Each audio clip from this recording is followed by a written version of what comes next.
आप लोग क्लास 12 में आ चुके हैं और क्लास 12 की फिजिक्स का जो पहला चैप्टर है कूलाम का नियम तथा वैद्युत क्षेत्र, इस चैप्टर के दो टॉपिक, पहला है वैद्युत आवेश,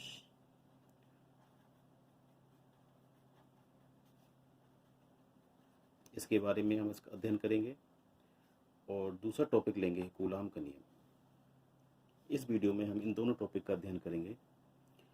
बहुत ध्यान से आप सुनेंगे, सुनते रहेंगे तो आपको हर टॉपिक बहुत अच्छे से समझ में आ जाएगा।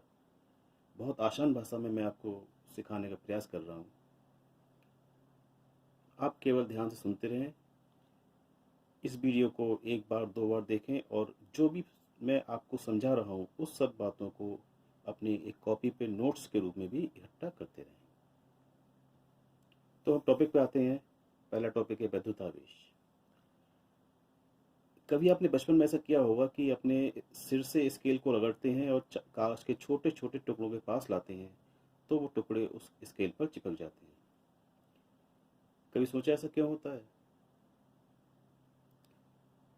अगर हम दो वस्तुओं को आपस में रगड़ें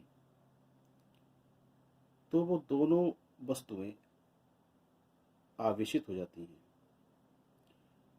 उदाहरण के लिए यदि हम कांच की छड़ को रेशम से रगड़ें तो वो छड़ आवेशित हो जाएगी। इसी प्रकार अगर आबनूस की छड़ को बिल्ली की खाल से रगड़ें तो वो छड़ आवेशित हो जाएगी।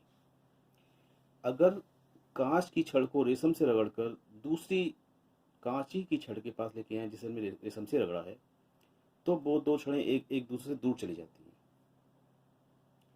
लेकिन यदि कांच रेशम से रगड़ी हुई कांच की छड़ को बिल्ली की खाल से रगड़ी हुई आबनूस की छड़ के पास लाएं तो वो एक दूसरे को आकर्षित करती हैं। इन दोनों घटनाओं से ये पता चलता है कि आवेश दो प्रकार का होता है। पहला है धन आवेश, पॉजिटिव चार्ज,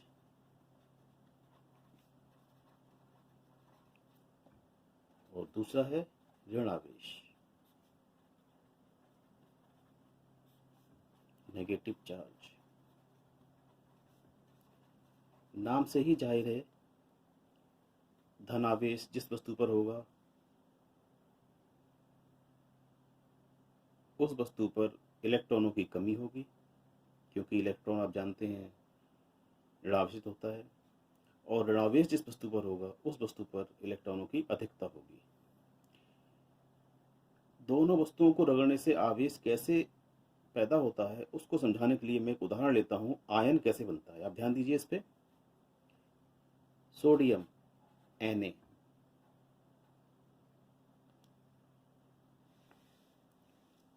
सोडियम का परमाणु क्रमांक है 11, इलेक्ट्रॉनिक कॉन्फ़िगरेशन 281। क्लोरीन का परमाणु क्रमांक 17 है, इसका इलेक्ट्रॉनिक कॉन्फ़िगरेशन 287। अगर सोडियम, अच्छा अभी हम देखेंगे कि सोडियम में 11 प्रोटॉन है और 11 ही इलेक्ट्रॉन है। अगर ये अपना एक इलेक्ट्रॉन बाहर निकाल देता है तो अब इस पर प्रोटॉन तो 11 ही रहेंगे लेकिन इलेक्ट्रॉन हो जाएंगे 10। अब आप जानते हैं कि प्रोटॉन और इलेक्ट्रॉन का आवेश बराबर होता है। प्रोटॉन ज़्यादा हैं, इलेक्ट्रॉन कम है, तो अब सोडियम पर कैसा आवेश होगा? धनात्मक, क्योंकि प्रोटॉन धनात्मक होते हैं, आवेशित होते हैं। इसी प्रकार क्लोरीन, अगर इस पर कहीं से एक इलेक्ट्रॉन आ जाए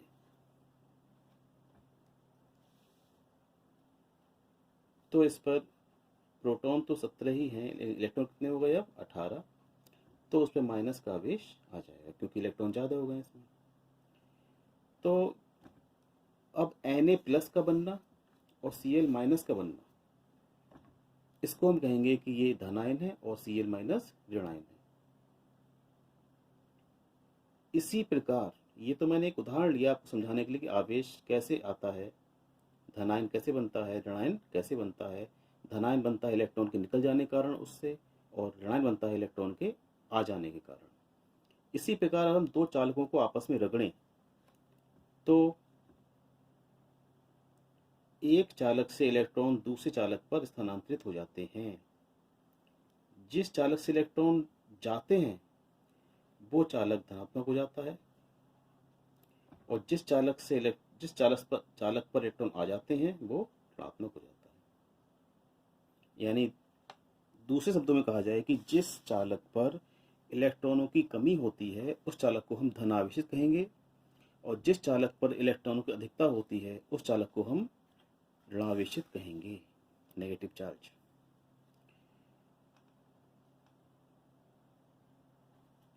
दूसरा इसमें एक इम्पोर्टेंट टॉपिक है आवेश का परमाणुकता का सिद्धांत।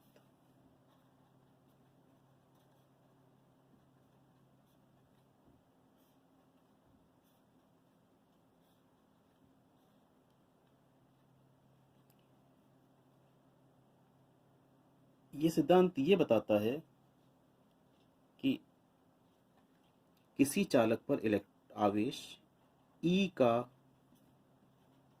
पूर्ण गुणज होता है। E का पूर्ण गुणज अर्थात E 2E 3E dash dash इस प्रकार होता है। 2.5E 3.5E 3.25E इस तरह से नहीं होगा।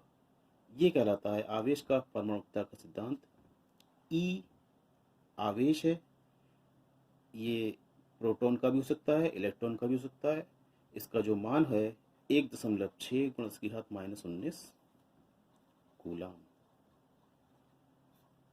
कूलाम आवेश का मात्रक है। तो आवेश का जो परमाणुकता का सिद्धांत है वो ये कहता है कि किसी चालक पर आवेश सदैव E का पूर्ण गुणज होता है। एक हेडिंग और है आवेश संरक्षण का सिद्धांत।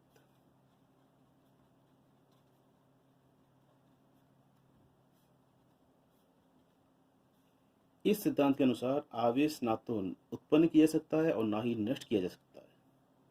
इस सिद्धांत को हम आवेश का संरक्षण का सिद्धांत कहते हैं, अर्थात आवेश ना तो उत्पन्न हो सकता है ना ही नष्ट हो सकता है, और किसी चालक पर आवेश सदैव E का पूर्ण गुणज होता है। इन दोनों सिद्धांत से आपने ये सीखा। तो हमने ये सीखा कि किसी वस्तु पर आवेश कैसे आता है, कितने प्रकार का होता है, लेकिन ये आवेश कितना आता है। कहने का मतलब यह है कि इस आवेश की मात्रा क्या हो सकती है, दो चालकों के बीच, आवेशित चालकों के बीच कितना बल लगता है। इस बल की मात्रा को पता करने के लिए एक नियम है, उस नियम को हम कहते हैं कूलाम का नियम। कूलाम का नियम। वैज्ञानिक कूलाम ने दो चालकों के बीच लगने वाले आकर्षण या प्रतिकर्षण बल को अपने नियम के द्वारा बताया है। माना एक चालक है जिस पर Q1 आवेश है और दूसरा चालक है जिस पर Q2 आवेश है। इनके बीच की दूरी स्मॉल r है। इस नियम के अनुसार किन्हीं दो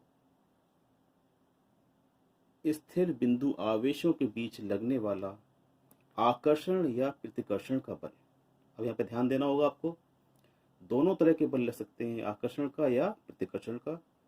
अगर दोनों आवेश धनावेशित हैं तो उनके बीच कैसा बल लगेगा, प्रतिकर्षण।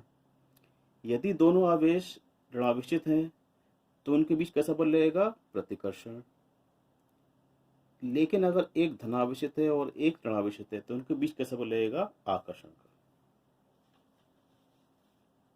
तो आप ये बात भी नोट कर लें कि समान आवेशों में प्रतिकर्षण होता है तथा विपरीत आवेशों में आकर्षण होता है। तो इस नियम पे फिर से आ जाते हैं, किन्हीं दो स्थिर बिंदु आवेशों के बीच लगने वाला आकर्षण या प्रतिकर्षण का बल उन आवेशों के गुणनफल के अनुक्रमानुपाती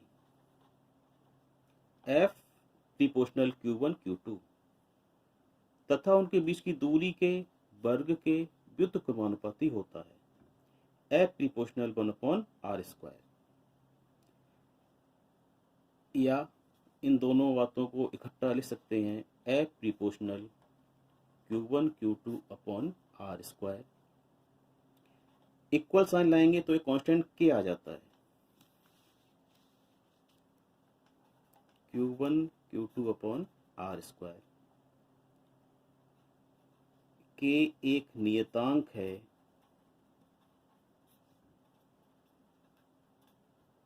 जिसे 1/4πε0 लिखते हैं। 1/4πε0 का मान होता है 9 × 10⁻9 न्यूटन मीटर स्क्वायर प्रति कूलम स्क्वायर। तो अब ये फार्मूला हमारा आ गया, F = 1/4πε0 Q1 Q2 upon r square.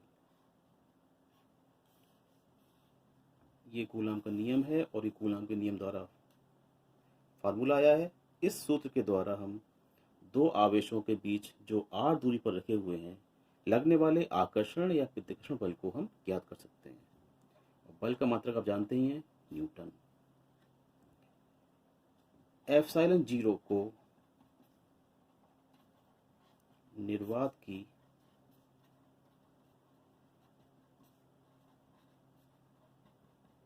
वैद्युतशीलता कहते हैं।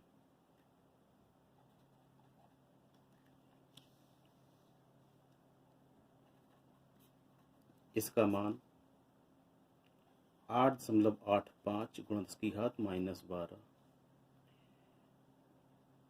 कूलम स्क्वायर प्रति न्यूटन मीटर स्क्वायर होता है। ε0 की विमा ये हम निकालेंगे यहाँ पर। तो सूत्र से हम देख रहे हैं ε0 इक्वल आएगा, इससे यहाँ पे ले आएंगे, F नीचे आ जाएगा, तो ये आ जाएगा Q1 Q2 upon 4πF r square. अब विमा निकालेंगे इसकी। आवेश की विमा 80, Q2 आवेश, इसकी विमा 80। 4π की विमा हम रखते नहीं है, कांस्टेंट्स हैं। बल की विमा mLT - 2, L R की L होती है और ये L का स्क्वायर, R स्क्वायर इसलिए। M अकेला है, ऊपर जाके इसकी घात -1 हो जाएगी। L नीचे 3 है, ऊपर जाके L की -3 हो जाएंगी। T की -2 है, ऊपर प्लस की 2 है, नीचे वाली जो ऊपर जाएंगी तो 2 प्लस में हो जाएंगी, और 2 पहले से कितनी हो गई, 4, और एक ही 2 पहले से ऊपर है। तो ये जो है ε0 की विमा। अब हम एक और टॉपिक, इम्पोर्टेंट टॉपिक पढ़ेंगे, कूलम के नियम का महत्व, इम्पोर्टेंस ऑफ कूलम्स लॉ। तो इसका महत्व ये है कि कूलम का नियम छोटी और बड़ी सभी दूरियों के लिए लागू होता है। इससे हम सभी आवश्यक वस्तुओं के बीच लगने वाले आकर्षण या प्रतिकर्षण बल को ज्ञात कर लेते हैं। इसके अलावा छोटे छोटे जैसे इलेक्ट्रॉन नाभिक के बीच, इलेक्ट्रॉन के बीच, और किसी भी तरह के आवेशित कणों के बीच हम बल को ज्ञात कर सकते हैं। जितने भी हम बल अनुभव करते हैं उसमें अधिकांश बल वैद्युत बल होते हैं, जिनको हम कूलम के नियम से ज्ञात कर सकते हैं। तो इस वीडियो में आज इतना ही रखते हैं। आप देखिए, इसको समझिए अच्छी तरह से। कैसा लगा वीडियो, लाइक कीजिए और चैनल को सब्सक्राइब कीजिए। इसी तरह के सारे जो टॉपिक्स हैं आपके इसी चैप्टर के आगे वाले और सभी चैप्टर्स के टॉपिक मैं आपको YouTube के माध्यम से पढ़ाता रहूँगा। आप इनको अपनी कॉपी में नोट कर सकते हैं, अपने नोट्स बना सकते हैं, और टॉपिक्स के अलावा सवालों को भी हम डिस्कस करेंगे। आप चैनल से जुड़े रहिए, अपने साथियों को, दोस्तों को चैनल को लिंक भेजिए, शेयर कीजिए और चैनल को सब्सक्राइब कीजिए। Thank you.